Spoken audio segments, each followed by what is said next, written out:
আসসালামু আলাইকুম। আপনারা সবাই কেমন আছেন? আশা করি সবাই ভালো আছেন। আমি আপনাদের মাঝে উপস্থিত হয়েছি সৌরভ আহমেদ, সৌরভ চ্যানেল থেকে। তো আপনাদের মাঝে আমি নতুন একটা ভিডিও নিয়ে আবার উপস্থিত হয়েছি। তো ভিডিওর বিষয়বস্তু হচ্ছে আমার ইউটিউব চ্যানেলের সেকেন্ড ব্লগ হবে এটা। তো সেকেন্ড ব্লগে আমি আপনাদের মাঝে কিছু বিষয় নিয়ে কথা বলবো। কথাগুলো হচ্ছে, আমি গত ভিডিওতে ফার্স্ট ব্লকে আমি কিছু আমাদের এই এলাকার প্রাকৃতিক সৌন্দর্য, এমনকি ক্ষেত খামার, শাকসবজি, এই বিষয়ে আপনাদের একটা ভিডিও দিয়েছি। টুকটাক ওইগুলো দেখানোর চেষ্টা করেছি, মানে আমাদের এলাকার কিসের জন্য পপুলার, বা এখন বর্তমানে কিসের মৌসুম চলতেছে, কী চলতেছে, কিসের জন্য আমাদের এলাকা পরিচিত, এটার আর কি একটা বিষয় আমি আপনাদের মাঝে তুলে ধরার চেষ্টা করেছি। তো আমি একজন ক্ষুদ্র ইউটিউবার, ঠিক আছে। আপনাদের মাঝে আমি আজকে আমার সেকেন্ড ব্লগে আমি আপনাদের মাঝে আমাদের এলাকার কিছু পরিস্থিতি নিয়ে কিছু কথা বলতে চাই। তো আমি যেইখানটায় বসে আছি, এখানটা হচ্ছে আমাদের পদ্মা নদীর পার।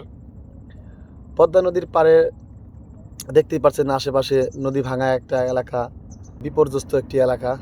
তো ইতিমধ্যে সবাই আমাদের শরীয়তপুরবাসী, এমনকি বাংলাদেশের বিভিন্ন জায়গা থেকে আমাদের এই বিষয়টা জানতে পেরেছেন যে আমাদের এই জাজিরা থানা, শরীয়তপুর জেলা, পূর্ব নাউরুবা ইউনিয়ন, 0 পয়েন্ট থেকে পৈলান মোল্লারকান্দি ভয়াবহ নৃশংসতা চালিয়েছে এবছর পদ্মা নদীতে। খুবই ভয়াবহ একটা নৃশংসতা চালিয়েছে পদ্মা নদী এবার। তো যখন নদী ভাঙার মৌসুম ছিল, তখন আপনাদের বর্ষার মৌসুমে আপনাদের আমরা টুকটাক নদী ভাঙার আপডেট দেওয়ার চেষ্টা করেছি। এমনকি আমি ফেসবুকে অনেক আপডেট দিয়েছি, তাই আমি আপনাদের মাঝে বিষয়বস্তু তুলে ধরার চেষ্টা করতেছি। এখন বর্তমানে আমাদের জাজিরা থানার এই গ্রামটা কী অবস্থায় আছে, নদী ভাঙার শেষ পরিস্থিতি বা কতটুকু কী অবস্থায় আছে, আপনারা ইতিমধ্যে সবাই জানেন যে এখানে বেড়িবাঁধের একটা কাজ, বিল পাস হয়েছে, বেড়িবাঁধের কাজ চলমান। নদী ভাঙার কারণে আমাদের এখানে কয়েকটা প্রজেক্টের সাইট, মানে কোম্পানির সাইট বন্ধ হয়ে গেছিলো। তো এখন সেই বন্ধ হওয়া প্রজেক্টগুলো এখনও চালু হচ্ছে কি না, বা কতটুকু হয়েছে, আমাদের এখানে কী ধরনের কাজ এখন চলমান আছে, এই বিষয়ে আর কি আমাদের কথাবার্তা। তো কথাবার্তা হচ্ছে, এই পদ্মা নদীর সাইডে অনেক জায়গা ক্ষতিগ্রস্ত হয়েছে, মানুষের জায়গা জমি, ভিটা মাটি, বাড়িঘর হারিয়ে অনেকেই অনেক ক্ষতিগ্রস্ত হয়েছে। সেই বিষয়ে আমাদের নিয়ে কাজ করা বা কথাবার্তা বলা, মানুষের মধ্যে পৌঁছে দেওয়া যে মানুষ কী অবস্থায় আছে এখন। এখন সর্বোপরি আমি যেটা বলতে চাই যে আমাদের এখানে যে বেড়িবাঁধের কাজগুলা এখন বর্তমান ধরতে গেলে যে থেমে থেমে আছে আর কি।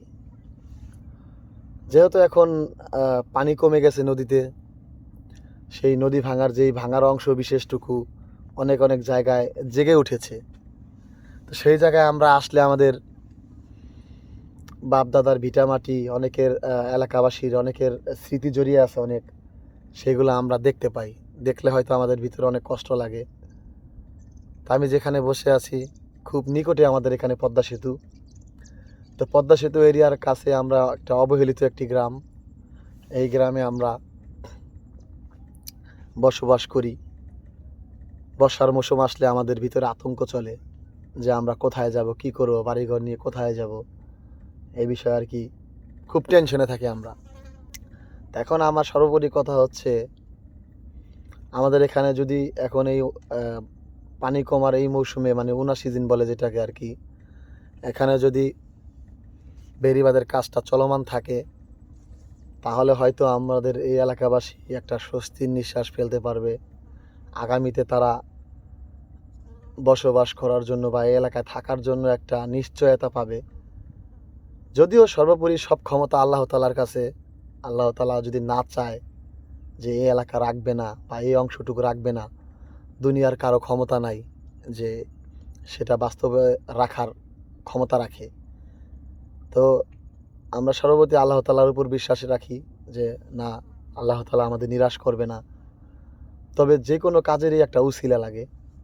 তো উছিলাগুলো হচ্ছে যে কোনো মানে ধরেন আমার অসুখ হয়েছে, আমি ডাক্তারের কাছে না যাইয়া বললাম যে আল্লাহ তো আছেই, তো সেই আল্লাহ এটাও বলে নাই যে তুমি চেষ্টা করো না। তাই বিষয়টা হচ্ছে আমাদের চেষ্টা করতে হবে যে আমাদের এলাকার রক্ষার ক্ষেত্রে আমাদের অনেক সার্বিক সহযোগিতার চেষ্টা করতে হবে। যে কোম্পানিগুলো বন্ধ হয়ে আছে জায়গার অভাবে, তো গতকালকে দেখলাম যে কোম্পানিগুলো বন্ধ হয়ে গেছে আস্তে আস্তে তারা চালু করতেছে। ওখানে তাদের থাকার জায়গা, ঘর বাড়ি, মানে কিছু ঘর আছে মালামাল রাখার জন্য, তারা ওইগুলা রেডি করে ফেলেছে। তো এই রানিং মাসের মধ্যেই হয়তো কাজ শুরু হয়ে যাবে তাদের। এছাড়াও হাজার হাজার ব্লক এখানে বানিয়ে রেখেছে, যেগুলো আর কি সিসি ব্লক বলে। এই ব্লকগুলা বানিয়ে রেখেছে। নদী ভাঙায় অনেক ব্লক পানিতে চলে গেছিলো, এই জন্য ওই যে সাইটে দেখেন অনেক ক্ষতবিক্ষত। তো আমি সেইগুলাই আপনাদের মাঝে দেখানোর চেষ্টা করব যে বর্তমান কি পরিস্থিতিতে আছে আমাদের এই এলাকাটা, কতটুক ঝুঁকিতে আছে, এমন কতটুক নিরাপদে আছে, বা সেটা আপনারা দেখলেই বুঝতে পারবেন যে কী হাল অবস্থায় আছে আমাদের এই এলাকাটা। তো আমি দেরি না করে ভিডিওর মূল পর্বে চলে যাই, যে এলাকার কি পরিস্থিতি যেগুলো দেখানোর চেষ্টা করতে চাই আপনাদের মাঝে দেখাবো। তো সর্বোপরি আমাকে আপনারা সাপোর্ট করবেন, শেয়ার মানে লাইক কমেন্ট করবেন, এমনকি ইউটিউব চ্যানেলটা সাবস্ক্রাইব করে দিবেন। SA সৌরভ, মানে সৌরভ আহমেদ, এই চ্যানেলটা সাবস্ক্রাইব করে দেবেন, আমার পাশে থাকবেন। কান্দি রাস্তার মাথার পশ্চিম সাইড, এখানে এই যে হাজার হাজার ব্লক সিসি ব্লক বানানো পড়ে আছে, কিন্তু কোম্পানিগুলো কাজ বন্ধ। সেই নদী ভাঙার সময় তারা কাজ বন্ধ করে চলে গিয়েছিল, এখনও সেই কাজ চালু হয় নাই। আমি আপনাদের মাঝে দেখানোর চেষ্টা করব যে নদী ভাঙার পরে আমাদের কি পরিস্থিতি ছিল, আর এখন পানি কমার পরে আমাদের নদীতে এখন কি অবস্থা আছে সেটা আপনাদের মাঝে দেখানোর চেষ্টা করব। এই দেখেন আমি আস্তে আস্তে নদীর পাড়ে নামতেছি, খুবই কষ্টকর, জায়গাগুলো খুবই ভয়ঙ্কর,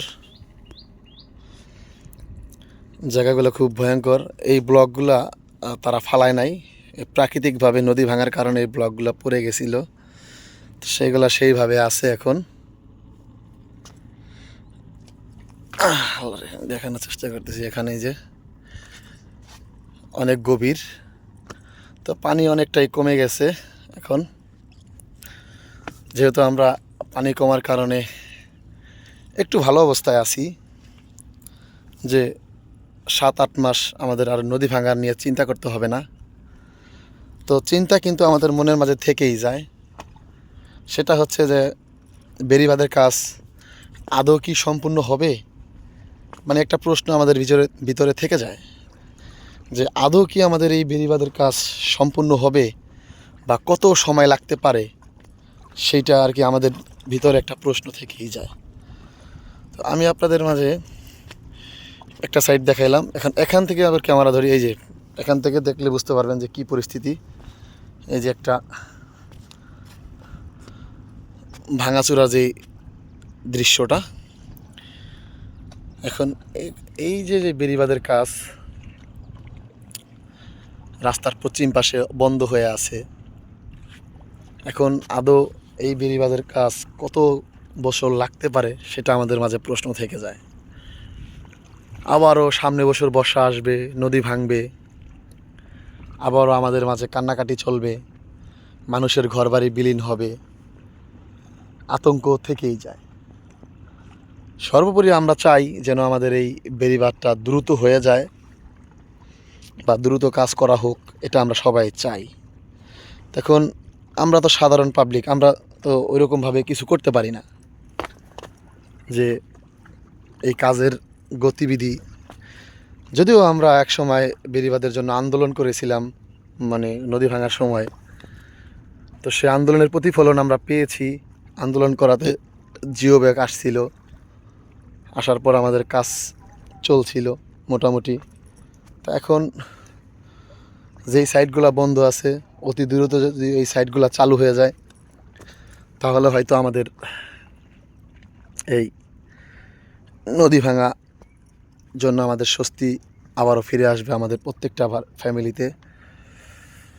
এই জায়গাগুলো দেখতে অনেক সুন্দর লাগে, যেভাবে ব্লকগুলো পড়ে আছে দেখতে অনেক সুন্দর লাগে। কিন্তু সুন্দর তো বিষয়টা হচ্ছে, যদি এটা কাজটা সম্পূর্ণ পুরোপুরি হয়ে যেত তাহলে আরও সুন্দর লাগতো, আমরাও স্বস্তিতে থাকতাম, মানুষজন নিরাপদ থাকতো। এটাই। আমি অন্য একটা সাইটে এখন যাব, যে দেখবো ওই সাইডের কী অবস্থা। এখন এই যে কবরস্থানের যে সাইটটা, এটার যেই প্রজেক্টটা ছিল, এখানে অনেক মালামাল ছিল কোম্পানির। সেই মালামালগুলো নদীতে চলে যাওয়ার কারণে তাদের অনেক ক্ষতিগ্রস্ত হয়েছে তারা। এই যে এই সাইডটায় কত মানুষের ঘরবাড়ি ছিল, তারা আমাদের এলাকারই, কেউ আমাদের শুভাকাঙ্ক্ষী আত্মীয় স্বজন, তারাই ছিল আমাদের। আজকে তারা কোথায় জানি না, দেখা নাই, সাক্ষাৎ নাই, তাদের দেখা মেলে না। ধরতে গেলে আমাদের এলাকাটা একটা শূন্য শূন্য অবস্থা। কী ভালো অবস্থা, পানি কমার পরে যে দৃশ্যগুলো কেমন দেখেন। 1 ঘন্টার ভিতরে এই যে এই তাণ্ডবটা ছিল, 1 ঘন্টার ভিতরে এই জায়গাটা ভেঙে এই অবস্থা করছিল। কিন্তু এখন পানি কমে গেছে। পানি কমাতে ওই যে কবরস্থানের একটা অংশ আপনাদের দেখাই, এই যে জুমে, এটাই কবরস্থানের একটা অংশ দেখা যায়। যাই হোক, তো ওই যে ঘরটা নির্মাণ করছে, এটা আমাদের যেই প্রজেক্টগুলো বন্ধ ছিল, এই বন্ধের কাজ চালু হবে, তো দেখা যাচ্ছে। তো যাই হোক, আমি দেখানোর চেষ্টা করছি। দেখা হবে আপনাদের মাঝে আবার পরবর্তী ভিডিওতে। তো আমি আবার এই বেড়িবাঁধের কাজের বিষয়ে আজকে যেহেতু কাউকে পাইলাম না কথা বলার মতো, তো আমি আবার নেক্সট ভিডিওতে আপনাদের দেখাবো, চেষ্টা করব যে আপডেট দেওয়ার। সেই পর্যন্ত সবাই ভালো থাকবেন, সুস্থ থাকবেন, পাশাপাশি আমার চ্যানেলটাকে সাবস্ক্রাইব করে দেবেন, আমাকে সাপোর্ট করবেন। আল্লাহ হাফেজ, আসসালামু আলাইকুম।